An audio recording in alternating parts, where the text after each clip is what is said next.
Welcome to the Zhuji Legacy Civilization Showcase. My name is Crackendeer, and today I will be showing you everything there is to know about the Zhuji's Legacy, one of the 6 new civilizations coming to Age of Empires 4 in the new Sultans Ascent DLC. Zhuji's Legacy is the new variant civilization for the Chinese in Age of Empires 4, borrowing known mechanics such as the dynasty system, where you'll be able to build every single landmark and advance through 4 different dynasties, earning unique bonuses throughout them, as well as the imperial officials, which are able to boost gather and production buildings and collect taxes to increase your gold income. Zhuji's Legacy comes with 6 completely new landmarks, new dynasty bonuses, as well as an increased focus on unique units, allowing them to train palace guards in the feudal age and be able to produce Zhugunu and grenadiers regardless of their current dynasty. At a trade-off of not being able to produce normal archers or hand cannoneers though. They also don't have access to the Fire Lancer in the Yuan dynasty.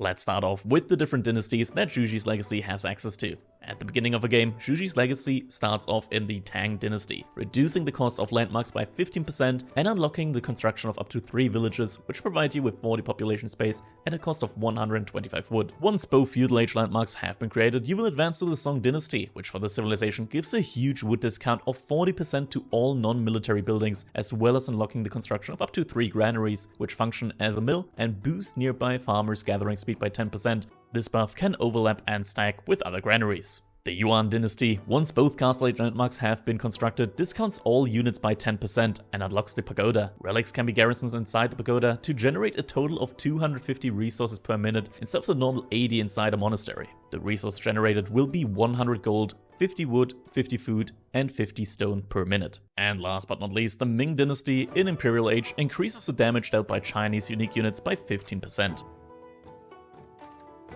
With the dynasties covered, let's take a look at the different landmarks that Zhuji's Legacy has access to. In the feudal age, Zhuji's Legacy can build the Meditation Gardens, which generates resource depending on nearby natural resources. However, while enemy units are nearby, the amount generated gets reduced by 10% for each enemy unit nearby. This landmark has some amazing potential depending on your spawn, which can be maximized if you're willing to place it further out on the map at the risk of having the landmark exposed. Second feudal age landmark is the Jiangnan Tower. This landmark acts as a tax drop-off for imperial officials. Additionally, this building spawns a free unit every time you build an archer range, a barracks, stable, or a town center. Units spawned are Zhugunu, spearmen, horsemen, or villagers respectively. This landmark is incredibly in the early game, as you're getting units out immediately as soon as you're building your production buildings, allowing you to quickly mess up an army and adjust your army composition in the feudal age. Next up, in the castle age, you have access to the Shaolin Monastery, which acts as a monastery and allows you to produce Shaolin monks from this landmark, as well as pagodas. We'll take a closer look at the Shaolin monk later on in this video.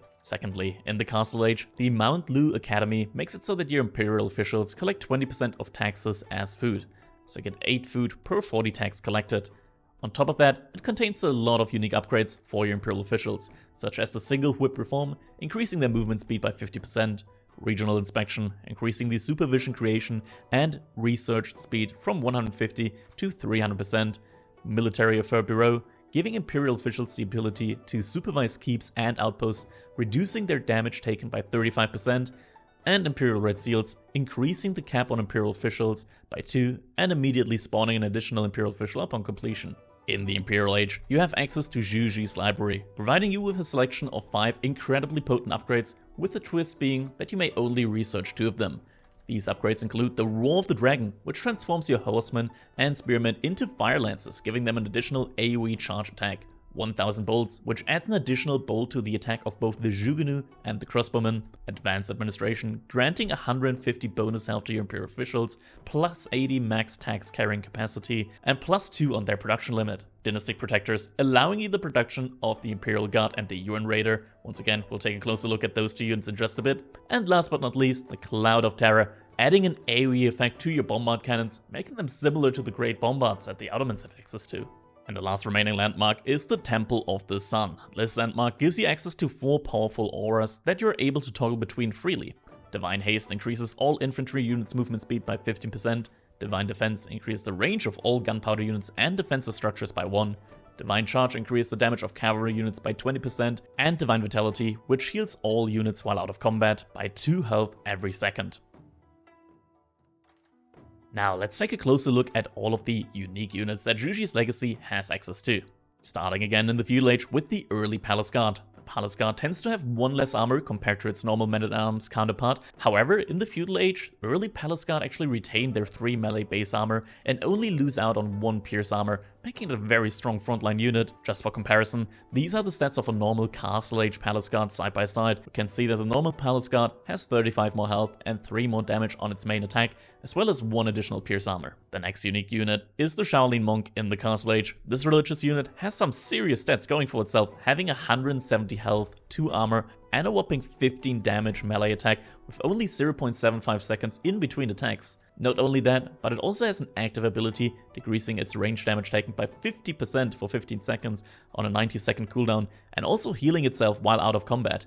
It can also further be improved by the technologies in the monastery, buffing its healing as well as its max health. Next up, the last remaining unique units for Zhuji's legacy come from the Zhuji's library landmark technology, Dynastic Protectors. The UN Raider costs 80 food, 20 wood and 20 gold, and has a base movement speed of 2 tiles per second, maxing out the movement speed cap of the engine. Comparing it to an elite horseman, we can see that it has 20 additional health, bonus damage against ranged units gets graded out for bonus damage for its workers, as well as a little bit higher base attack damage and attack speed.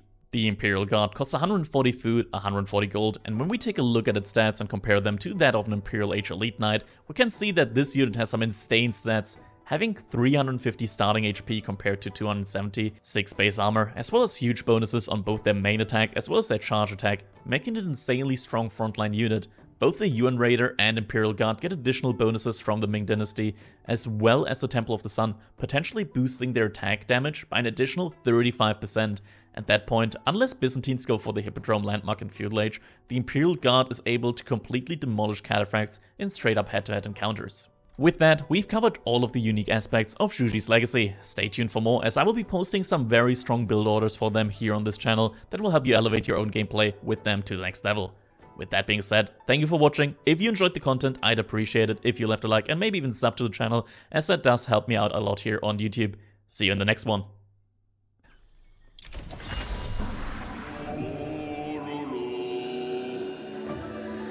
Hello.